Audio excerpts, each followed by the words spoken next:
Do you often juggle multiple projects and tasks in your life? If so, there is a feature in Todoist called Labels. Hi, my name is Steve Scott. I help creatives, online entrepreneurs, and high-level achievers get real results with their work. And in this video, I'm going to talk about the Labels feature in Todoist and how it can help you juggle multiple projects all at once. Let's get to the content. Now, before we dive into the Todoist app, allow me to give you a quick definition. So what are labels? Basically, labels allow you to add context to a particular task. In a way, it is describing the type of activity that needs to be done. So it could be the person that you need to talk to complete this task. It could be a certain location. It could be a certain time of day. It could even be a state of mind or mood that you're feeling. Like if you're feeling low energy, then you can add a low energy label to a particular task. And the reason they are good and the reason they are useful is if you have multiple projects with a bunch of different tasks related to projects, you could add labels to certain tasks. And then whenever you're in that certain situation, you could run a search for labels, find all tasks related to that particular activity, and then just run through them like a checklist. So as an example, I recently published a video that talks about the concept of short slivers of time. The point is, whenever you have a free few minutes of time, you should use that time to your advantage by doing something productive instead of checking Facebook or Instagram or email. And in that video, I talked about creating a bunch of tasks that say 5 minutes or less. Now you could do that using Todoist labels by simply, whenever you create a task, just add a label of 5 minutes. And then if you have a free down minutes, you just open up Todoist, run a search for 5 minutes, and then you will have a long list of tasks that only take a few minutes to complete. So with all of that out of the way, let's dive into Todoist and I'll show you a number of specific examples of how to use labels for your advantage. Alright, I am in my Todoist account and you can see right here the record Todoist video that this is an app that I do use throughout my life and to help manage everything I need to get done. Anyway, so we are talking about labels, so let me show you where labels are. It's at the bottom, it's below your list of projects.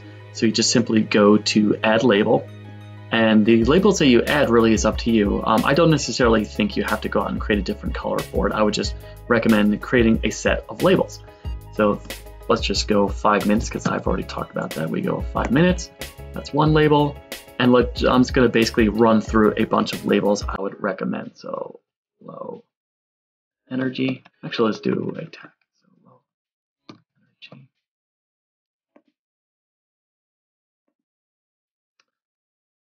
Phone.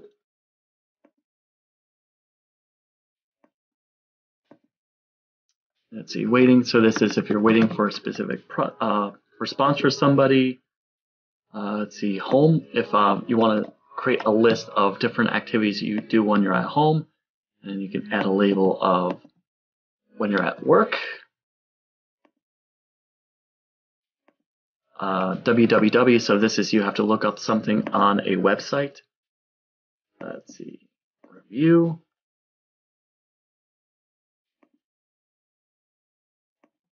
Let's see, you could add a label of if you're a student, then this is a list of activities that you need to do when you're at school. And I'm going to add a couple more. So laptop stuff you need to do on your laptop. Email specific tasks, so email. And let's just do a couple of more. Let's see, meetings.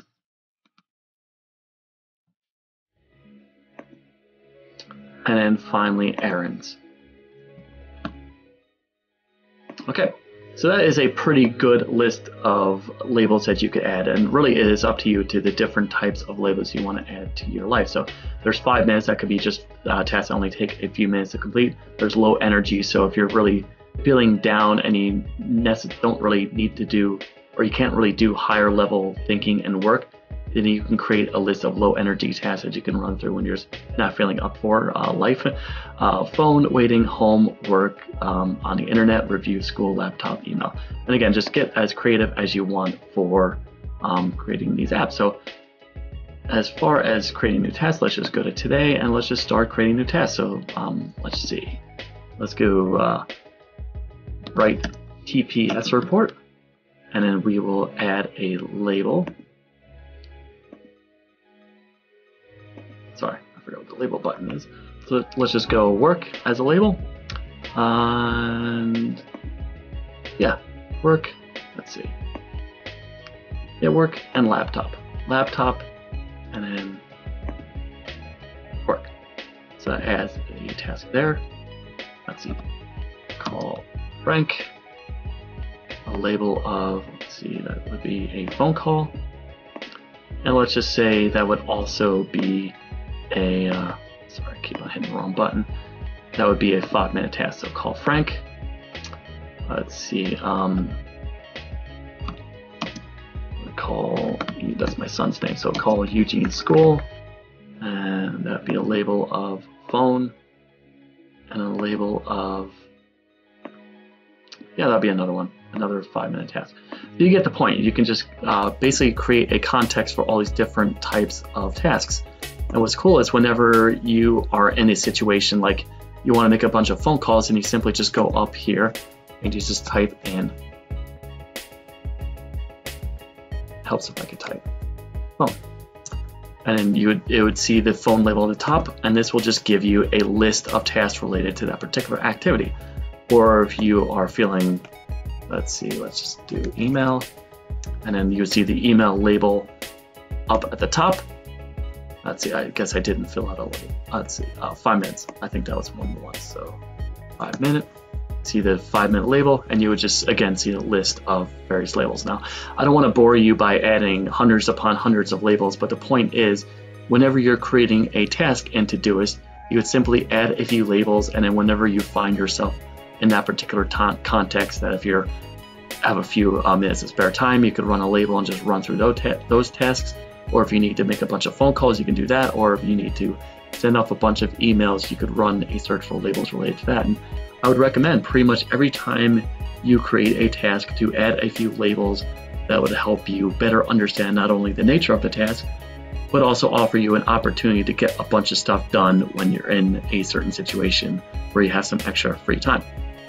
So there you have it. That was a quick walkthrough of the labels feature within Todoist.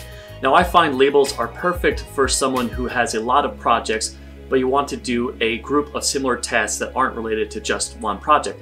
So as you've just seen, you can create labels related to energy or the amount of time, a location, or the particular device you're on. Labels are just a great way of compiling all this information into one easy to find checklist.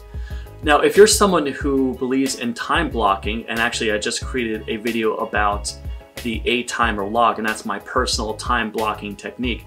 So if you want to find out more about how to time block, and also how to just focus on one particular activity, and hopefully that activity will be related to the labels you set up in Todoist, then I would definitely recommend checking out that video, and hopefully a link to that video will pop up above my head. Hopefully the YouTube gods will let me do that. The point being is, if you are interested in really crushing a particular group of tasks together, then I would recommend using a combination of a time blocking technique with the Todoist labels. And if you would like to learn more about Todoist, then I would highly recommend subscribing to my channel and hitting the notification bell, and that'll let you be one of the first people to know whenever I publish a new video about this particular topic. Finally, I would love to hear back from you. Are you a current Todoist user, or do you use another to-do list app? If you are a Todoist user, do you ever use labels, and how has it worked for you? Is there anything that I missed in this video that you would like to learn more about? If you would like to ask any of these questions, feel free to leave it on the comment section of this particular video. Or if you're someone who just doesn't really like to ask questions in a public fashion, then I've also provided a link to a Google survey where you could click the link and ask me a question, and hopefully I will feature it in a future video. Well, that's it for me, and I will talk to you in the next video.